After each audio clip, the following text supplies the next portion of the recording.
That is thermodynamics. ठीक है, thermo means thermal होता है एंड डायनेमिक्स का मीनिंग होता है मोशन। तो इसका मीनिंग ऐसा नहीं हुआ कि इन थर्मल एनर्जी का मोशन, ऐसा नहीं। हम सिर्फ एक बोल रहे हैं कि यहाँ पे हम जो पढ़ रहे हैं वो थर्मल एनर्जी के बारे में सारा कुछ पढ़ेंगे हम इस चैप्टर में। जो थर्मोडायनेमिक्स में जो देखेंगे हम, दैट इज थर्मल एनर्जी। अब ये बहुत सा थ्योरेटिकल चैप्टर है और इसमें थ्योरी ज़्यादा रहेंगी, मेरा प्रवचन ही सुनना है आपको ज़्यादातर। ठीक है, तो इसमें जो थर्मल एनर्जी का जो कंसेप्ट आता है, थर्मल एनर्जी बोलेंगे तो ये थर्मल एनर्जी मीन्स यहाँ पे क्या होता है, इस ब्रांच में हम वर्क और हीट का रिलेशन देखते हैं। That is work is converted into heat and heat is converted into work, इस टाइप का। यानी दोनों हो सकता है, यानी वर्क का कन्वर्शन हीट में हो सकता है और हीट का कन्वर्शन वर्क में हो सकता है। और इसमें पूरे चैप्टर में हम थर्मल एनर्जी के बारे में पढ़ेंगे। जो भी थर्मल एनर्जी है, ये इस प्रोसेस में हम work will be converted into heat and heat will be converted into work, इन दो प्रोसेस पे चलेंगे हम। तो हमने बहुत बार ऐसा देखा है कि जैसे फॉर एग्जांपल हम ले कि एक मशीन अगर चलती है तो थोड़ी देर के बाद आप उसको ऑफ कर देते हो तो कुछ अमाउंट में उसमें आप उसको हाथ लगाओगे तो वो गर्म लगती है। यानी उसमें उसका क्या हुआ कि उस मशीन ने कुछ, तो भी एक मशीन है सपोज, और इस मशीन ने कुछ देर तक वर्किंग किया, यानी काम किया। जब इसने वर्क किया तो इसने क्या जनरेट की, ये गर्म हुई, यानी इसने क्या जनरेट की, हीट। यानी work will be converted into heat, हम ऐसा बोल सकते हैं। अब जब जब कोई भी बॉडी वर्क डन करती है तो कुछ अमाउंट में क्या जनरेट करती है, हीट करती है। जैसे हम एक्सरसाइज भी कर ले तो हमारी बॉडी वार्म हो जाती है, थोड़ी सी गर्म हो जाती है हमारी बॉडी। तो यानी हमने क्या किया, एक्सरसाइज किया यानी हमने क्या किया, वर्क डन किया, और उस वर्क के कारण क्या जनरेट हुई, हीट जनरेट हुई। यानी वर्क का कन्वर्शन काय में हुआ, हीट में हुआ। और इसका उल्टा भी जाएगा, हीट का कन्वर्शन किस में हो सकता है, वर्क डन में भी हो सकता है। जैसे फॉर एग्जांपल जैसे हम पानी को अगर बहुत ज़्यादा उबालते हैं तो उस मोशन के कारण, यानी उसके प्रेशर के कारण कोई इंस्ट्रूमेंट चलना स्टार्ट हो जाता है। तो वो जो हुआ वो क्या हुआ, यानी वहाँ पे हीट का कन्वर्शन काय में हुआ, वर्क डन में हुआ। यानी वहाँ पे जो एनर्जी थी उस एनर्जी का यूज आपने काय में किया, वर्क में किया। ठीक है, तो यानी हम दोनों फॉर्म में ले सकते हैं कि work will be converted into heat and heat will be converted into work. That is the thermodynamics. ये कौन सी प्रोसेस है, तो दैट इज थर्मोडायनेमिक्स। या फिर हम कोई अगर एक हॉट बॉडी लेते हैं और उसके पास अगर हम कोल्ड बॉडी लेके आते हैं तो इन दैट कंडीशन क्या होगा कि ये हॉट बॉडी इस कोल्ड बॉडी को क्या करती है, ट्रांसफर क्या करती है, एनर्जी ट्रांसफर करती है, हीट ट्रांसफर करती है। कब तक के हीट ट्रांसफर करती है, जब तक कि इसका और इसका टेम्परेचर सेम नहीं हो जाता है। जब तक के हॉट बॉडी का और कोल्ड बॉडी का टेम्परेचर सेम नहीं होता है तब तक कि ये इसको क्या ट्रांसफर करती रहती है, हीट ट्रांसफर करती रहती है। यानी यहाँ पे हीट का हम बोल सकते हैं कि हीट यानी एक्चुअली हीट क्या होती है, तो एनर्जी होती है। जैसे फॉर एग्जांपल अगर हम जैसे वो अभी ठंडी गिरेगी, ठंडी में हम वो शेकोटी बोलते हैं उसको, मुझे हिंदी में नहीं पता उसको क्या बोलते हैं। तो ठीक है, तो वो लकड़ियाँ जलाते हम, और हम लकड़ी जब जलती है तो वो उस आग में सेकने के लिए हम उसके आग में हाथ नहीं डालते हैं, हम बाजू में उसके हाथ रखते हैं। जब हम बाजू में हाथ रखते हैं तो उसकी जो एनर्जी है वो हमारे हाथों तक के आती है। यानी हीट वेव्स के फॉर्म में रहेंगी और वो वेव्स किसके फॉर्म में रहेंगी, एनर्जी के फॉर्म में, जो हमें नहीं दिखेंगी लेकिन महसूस होंगी, हमें गर्माहट महसूस होती रहेंगी। यानी heat is nothing but a energy. Heat क्या है, तो एक एनर्जी है। और वो एनर्जी कौन सी है, तो दैट इज इंटरनल एनर्जी उस बॉडी की, उस ऑब्जेक्ट की क्या हुई, इंटरनल एनर्जी, जिसका हम काय में यूज कर रहे हैं, तो वर्क डन में यूज कर रहे हैं। ठीक है, तो यानी यहाँ पे हीट किसके फॉर्म में होती है, heat is nothing but here a energy. Heat क्या है यहाँ पे, दैट इज एनर्जी है।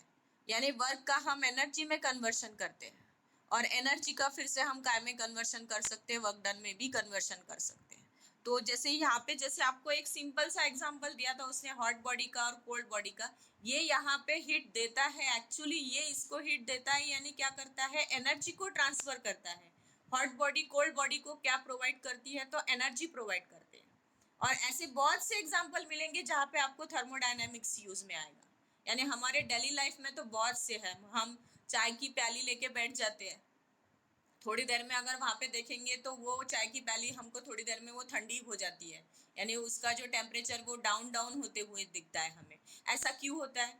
क्योंकि वो क्या करती है, उसका बहुत ज़्यादा टेम्परेचर होता है चाय की प्याली का, वो ज़्यादा हॉट होती है as compared to the surrounding के टेम्परेचर के।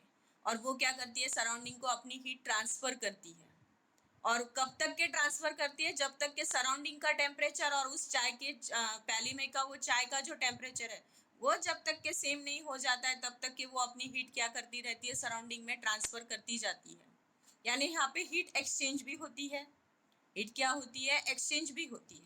तो इस पूरे चैप्टर में हम जो देख रहे हैं that is thermodynamics is a branch of physics. ये एक फिजिक्स की ब्रांच है और इसमें हम पूरा heat, temperature, inter conversion of heat and other forms of energy, ये सारे कंसेप्ट देखेंगे इसमें हम। ठीक है, तो पहले तो हम आते हैं जस्ट हमारा जो पहला टॉपिक है दैट इज थर्मल इक्विलिब्रियम। इस कंसेप्ट में ये सारी इंट्रोडक्शन पार्ट हुई, हम इसमें लेंगे हम अभी दैट इज थर्मल इक्विलिब्रियम, यही प्रोसेस। और ये thermal equilibrium is nothing but a zeroth law. इसे हम कौन सा लॉ बोलते हैं? Zeroth law.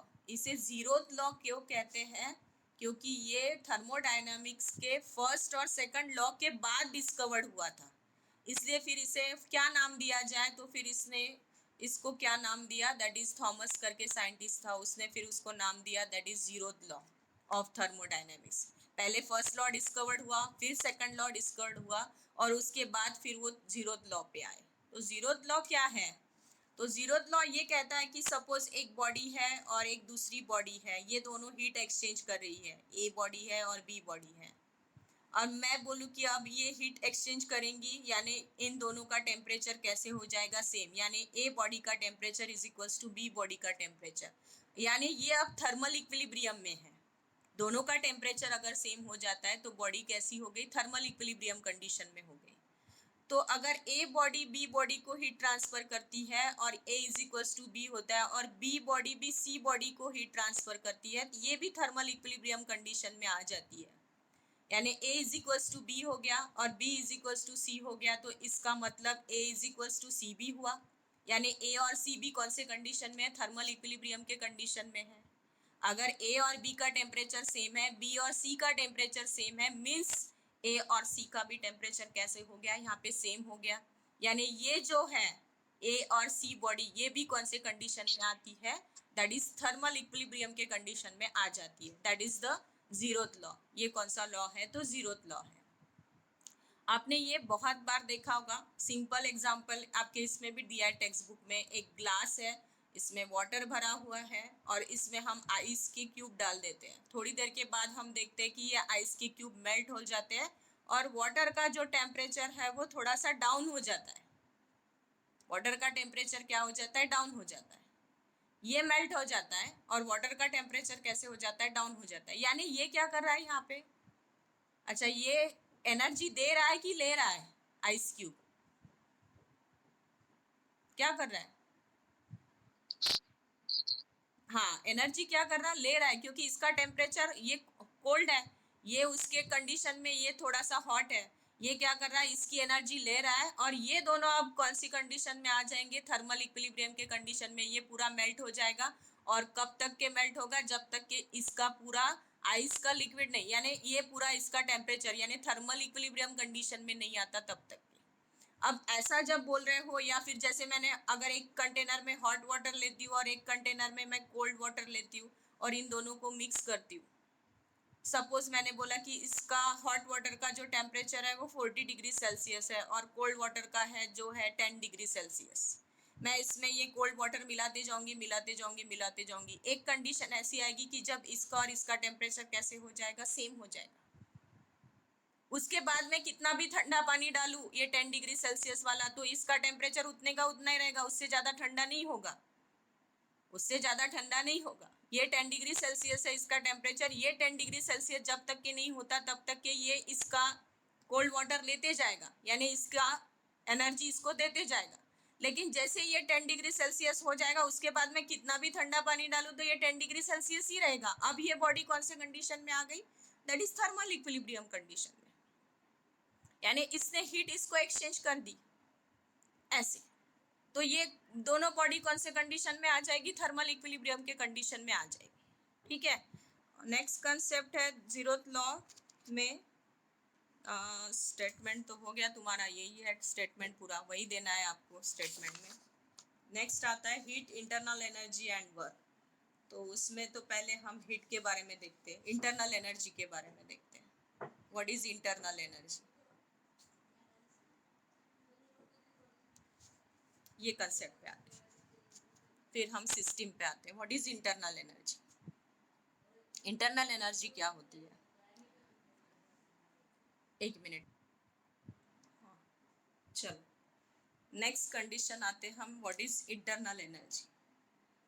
आपको पता है कि कोई भी सिस्टम लो, उसमें लार्ज नंबर ऑफ मॉलिक्यूल्स रहेंगे। सिस्टम यानी हम उसमें मैटर भी बोल सकते हैं। ठीक है, सिस्टम कैसे? System is made up of different units. Different unit मिला के, जैसे हम ऑर्गन मिला के पूरी एक सिस्टम बोलते हैं। जैसे हमारे कोई एक दो तीन ऑर्गन मिला के जो बनती है, बॉडी के दो तीन ऑर्गन मिला के जो बनती है, उसे हम क्या बोलते हैं? सिस्टम बोलते हैं। वैसे दो तीन ऑब्जेक्ट मिला के जो बनती है उसे हम क्या बोलते हैं? सिस्टम बोलते हैं। तो यहाँ पे सिस्टम, सपोज मैं बोलूँ कि एक कंटेनर है जिसमें वाटर रखा है या कोई गैस रखा हुआ है, तो उसमें लार्ज नंबर ऑफ मॉलिक्यूल्स होते हैं। सिस्टम में क्या होते हैं? तो लार्ज नंबर ऑफ मॉलिक्यूल्स। ठीक है, जैसे मैं बोलूँ कि ये एक कंटेनर है, इसमें ये वाटर है या कोई गैस ले लो, गैस भी ले सकते हो जिसमें मॉलिक्यूल्स है। ठीक है, अगर मैं बोलूँ कि यहाँ पे ये जो मेरा जो क्या बोल सकती हूँ मैं, सिस्टम, हाँ, ये जो ग्लास है मेरा, ये ग्लास में अगर एक टेबल टॉप पे रख दूँ रेस्ट कंडीशन में, तो इसमें हम बोल सकते हैं कि इन दैट कंडीशन, इस पूरे ग्लास को लेके, अंदर का नहीं, ग्लास और कंटेनर और ये टेबल टॉप पे रख दूँ, तो इन दैट कंडीशन मैं बोल सकती हूँ इस ग्लास की काइनेटिक एनर्जी और पोटेंशियल एनर्जी दोनों नहीं है। दोनों कितनी है? इसमें जीरो है। लेकिन इसमें जो मॉलिक्यूल्स प्रेजेंट है, ये जो मॉलिक्यूल्स है ये रैंडमली ओरिएंटेशन करते हैं इन ऑल पॉसिबल डायरेक्शन, और ये कोलैप्स किस पे होते हैं? कंटेनर पे भी कोलैप्स होते हैं। तो इन दैट कंडीशन हम बोल सकते हैं कि इसमें क्या है? कुछ अमाउंट ऑफ एनर्जी प्रेजेंट है, इसीलिए ये रैंडमली ओरिएंटेशन करते हैं। और वो एनर्जी हमने निकाली है, और वो एनर्जी कौन सी होती है? तो इंटरमोलिकुलर एनर्जी, इंटरमोलिकुलर फोर्स के कारण डेवलप होने वाली, दैट इज इंटरनल एनर्जी। वो कौन सी एनर्जी हुई? Internal energy. और ये हमने फाइंड की है काइनेटिक थ्योरी ऑफ गैसेस में। जैसे हम monoatomic, diatomic, polyatomic gas के लिए, गैस मॉलिक्यूल्स के लिए लेते हैं हम। जैसे मोनो एटॉमिक गैस मॉलिक्यूल्स रहा, तो इन दैट कंडीशन हम क्या बोलते हैं कि वो एनर्जी कितनी होती है? तो 3/2 kT। डाई एटॉमिक मॉलिक्यूल्स रहे तो उसकी हम बोलते हैं 5/kT। और जो पॉली एटॉमिक मॉलिक्यूल्स होते हैं उसकी 7/2 kT एंड 9/2 kT, ऐसे दो लिए हुए हैं हमने उसमें। इसमें सिर्फ ट्रांसलेशनल मोशन होती है, इसमें ट्रांसलेशनल प्लस रोटेशनल मोशन होती है, इसमें translational plus rotational plus vibrational motion भी होती है ऐसे। यानी ये सिस्टम में एनर्जी होती है, और इस एनर्जी, ये जो मॉलिक्यूल्स प्रेजेंट है, ये मॉलिक्यूल्स एनर्जी डेवलप कर रहे हैं। इस एनर्जी को हम कौन सी एनर्जी बोलते हैं? That is the internal energy, which is denoted by you. Internal energy हम कैसे डिनोट करते हैं? यू से। देखो, आपको ये जो थर्मोडायनेमिक्स का जो चैप्टर है वो केमिस्ट्री में भी आएगा, लेकिन इनमें बहुत डिफरेंस है। फिजिक्स का थर्मोडायनेमिक्स और केमिस्ट्री का थर्मोडायनेमिक्स, इसमें बहुत ज़्यादा फर्क है, बहुत ज़्यादा। जब आप केमिस्ट्री का थर्मोडायनेमिक्स पढ़ोगे, और फिजिक्स का अभी पढ़ चुके होंगे, केमिस्ट्री का हो गया क्या आपका थर्मोडायनेमिक्स? थर्मोकेमिस्ट्री चालू आहे, डायनॅमिक्स मग हे zeroth law, first law, third second law झाले आहेत का थर्मोडायनॅमिक्सचे? नाही, मग तो वेगळा आहे। तर त्याच्यात जेव्हा तुमचं थर्मोडायनॅमिक्स चालू होईल तर तुम्हाला थोडंसं डिफरंट जाणवेल, त्याच्यातला डिफरन्स जाणवेल। फिजिक्स मधला थर्मोडायनॅमिक्स आहे, हे जनरली जवळ जवळ नाही पाहिजे, नाही तर तुम्ही कन्फ्यूज होता। तो काहीतरी एखाद्या महिन्यानी पाहिजे तुमचा तो चॅप्टर केमिस्ट्रीचा, नाही तर तुम्ही या थर्मोडायनॅमिक्समध्ये त्या थर्मोडायनॅमिक्समध्ये कन्फ्युजन कराल सगळं, असं राहते. ठीक है, तो हम इसे कौन सी एनर्जी बोलते हैं? That is a internal energy which is denoted by you. और ये किसके कारण डेवलप होती है? तो जो कोई भी हम गैस लो, वाटर लो, कुछ भी लो, मैटर लो, मैटर में तो सभी आता है, सॉलिड, लिक्विड, गैस, जो कुछ भी आते हैं, उनके जो इंटरमोलिक्यूलर फोर्स के कारण जो डेवलप होने वाली जो एनर्जी है, उससे उस एनर्जी को हम कौन सी एनर्जी बोलेंगे? That is a internal energy. ठीक है. नेक्स्ट कंसेप्ट है आपका, that is a thermodynamic system. Next concept है आपका, दैट इज थर्मोडायनेमिक सिस्टम. ये पूरी एक्चुअली ये सिस्टम ही है. अब इस सिस्टम में हम देखते हैं कि क्या होता है, प्रोसेस कैसी होती है. जैसे मैंने ये जो कंटेनर बोला है, इस कंटेनर का ये जो लिक्विड है ये सिस्टम है, और ये इसका जो है ये सिस्टम, यानी उस वेसल की ये जो बाउंड्री है, ये बाउंड्री दोनों रीजन में आती है, एक सराउंडिंग में भी आती है और ये इसमें भी जाती है, यानी आपका जो लिक्विड है या गैस है उसमें भी आती है. अब यहाँ पे जो एक्सचेंज, हीट का जो एक्सचेंज होगा सराउंडिंग और सिस्टम के बीच में, जो आपका हीट का एक्सचेंज होता है, उसे हम बोलते हैं that is a thermodynamic system. अब कहीं पे होता भी है, कहीं पे नहीं भी होता है. ये तीन टाइप की थर्म, वैसे तो दो ही बोला जाता है. सिस्टम कितनी टाइप की है? तो दो टाइप की है. एक आती है ओपन सिस्टम और एक आती है आपकी that is a close system. इसे और एक आती है, इसमें एक आती है आइसोलेटेड सिस्टम. एक कौन सी सिस्टम आती है? Isolated system. Isolated means, isolated का मीनिंग क्या होता है? यानी जिसमें कुछ भी एक्सचेंज नहीं होगा, कुछ भी एक्सचेंज नहीं होगा, वो अपने में ही रहेगा, देना घेना कुछ नहीं है उसके, इसमें लेना ना देना किसी से उसको. उस सिस्टम को हम कौन सी सिस्टम बोलते हैं? That is isolated system. एक आती है ओपन सिस्टम, एक आती है आपकी क्लोज सिस्टम. ओपन सिस्टम यानी क्या कि जिसमें से हीट भी जाएगी बाहर और मैटर भी जाएगा बाहर, उस सिस्टम को हम कौन सी सिस्टम बोलते हैं? Open system. एक सिस्टम आती है क्लोज सिस्टम, जिसमें से सिर्फ हीट बाहर जाएगी, मैटर बाहर नहीं जाएगा. और एक आती है आइसोलेटेड सिस्टम, जिसमें से कुछ भी बाहर नहीं जाएगा, हीट भी नहीं बाहर जाएगा और मैटर भी बाहर नहीं जाएगा. उस सिस्टम को हम कौन सी सिस्टम बोलते हैं? Isolated system. अब हीट या मैटर बाहर जाना यानी क्या? सपोज एक कंटेनर है और इस कंटेनर में मैंने पानी भरा हुआ है और ये एक लीड डाला हुआ है इसमें, यानी इसको छोटा सा एक ढक्कन डाला हुआ है, मैंने ढक्कन लगा के रखा हुआ है. ठीक है, और मैंने यहाँ से इसको हीट देना स्टार्ट कर दिया. ये वाटर जैसे जैसे बॉईल होना स्टार्ट होगा तो ये हीट जनरेट करेगा, और ये हीट क्या करेगा? यहाँ पे सराउंडिंग है, ये बाहर का क्या हुआ? That is a surrounding. Environment भी बोल सकते हो आप, या फिर उसे ही हम क्या बोल सकते हैं? सराउंडिंग भी बोल सकते हैं. अब यहाँ पे क्या होगा कि ये हीट भी बाहर गर्म होगा, ये कंटेनर, कंटेनर गर्म हो रहा है यानी हीट पास कर रहा है ये सराउंडिंग को. ठीक है, अब जैसे ये हीट पास करेगा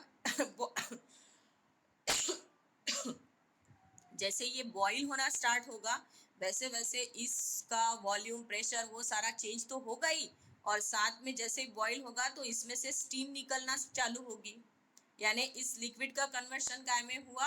गैस में हुआ, यानी ये मैटर हुआ. ये क्या हुआ? मैटर हुआ. और ये स्टीम बाहर भी निकल रही है, यानी ये सराउंडिंग को क्या पास कर रहा है? हीट भी पास कर रहा है और साथ में स्टीम भी पास कर रहा है. तो that system is called as open system, यानी ये हीट का भी एक्सचेंज कर रहा है और मैटर का भी एक्सचेंज कर रहा है सराउंडिंग को. तो इस सिस्टम को हम कौन सी सिस्टम बोलेंगे? Open system. ठीक है. नेक्स्ट आती है क्लोज सिस्टम, जिसमें सिर्फ हीट बाहर आएगी, मैटर बाहर नहीं आएगा, यानी ये पूरी पैक रहेगा, ये बॉयलर के जैसा ये पूरा पैक रहेगा, जिसमें से स्टीम बाहर नहीं निकलेगी. ये बॉईल तो होगा, लिक्विड बॉईल होना स्टार्ट तो हो जाएगा, और ये इसका जो वेसल रहेगा वो गर्म भी होगा, तो वो हीट तो एक्सचेंज करेगा ही करेगा सराउंडिंग में, लेकिन स्टीम को एक्सचेंज नहीं करेगा, स्टीम बाहर नहीं छोड़ेगा. तो दैट इज द मैटर. तो ये मैटर ये बाहर नहीं जाने देता है. तो इस सिस्टम को हम कौन सी सिस्टम बोलते हैं? Close system. और एक आती है आइसोलेटेड सिस्टम, जिसमें से हीट भी बाहर नहीं जाएगी और ना मैटर बाहर जाएगा। उस सिस्टम को हम कौन सी सिस्टम बोलेंगे? Isolated system. हम इसका एग्जांपल ले सकते हैं, दैट इज अ, हाँ वो थर्मस होते, आप तुम्ही थर्मस पाहिला असेल दवाखान्यात वगैरे जो नेतो आपण चहा घेऊन जातो। अब उसमें हम एक बार अगर चाय भर दे तो हमें उसका कंटेनर गर्म लगता है कि हाथों को? नहीं लगता है गर्म, और स्टीम भी बाहर नहीं निकलती है। तो उस टाइप के there is a no exchange of any heat और matter, that system is called as a isolated system. उस सिस्टम को हम कौन सी सिस्टम बोलते हैं? आइसोलेटेड। तो थर्मोडायनेमिक्स में वैसे देखा जाए तो ये दो ही कंसिडर की जाती है, open and close system. Close में ही आइसोलेटेड सिस्टम भी आती है। ओपन सिस्टम यानी क्या? जिसमें हीट और मैटर दोनों ट्रांसफर होता है। क्लोज सिस्टम यानी क्या? सिर्फ हीट ट्रांसफर होती है, मैटर ट्रांसफर नहीं होता है। और आइसोलेटेड सिस्टम में दोनों भी ट्रांसफर नहीं होता है, हीट भी ट्रांसफर नहीं होती है सराउंडिंग को, और मैटर भी ट्रांसफर नहीं होता है। तो उस सिस्टम को हम कौन सी सिस्टम बोलते हैं? तो आइसोलेटेड सिस्टम बोलते हैं। इसमें किसी को कुछ? सिस्टम में जो चेंज होता है वो कौन से वेरिएबल में होता है? That is temperature, then pressure and volume. इन तीनों चीज में चेंजेस होता है। जैसे ही हम बॉईल करना स्टार्ट करेंगे तो टेम्परेचर चेंज होगा, प्रेशर चेंज होगा, साथ में उस लिक्विड का वॉल्यूम चेंज होगा। तो ये तीन वेरिएबल में इसमें अफेक्ट होता है।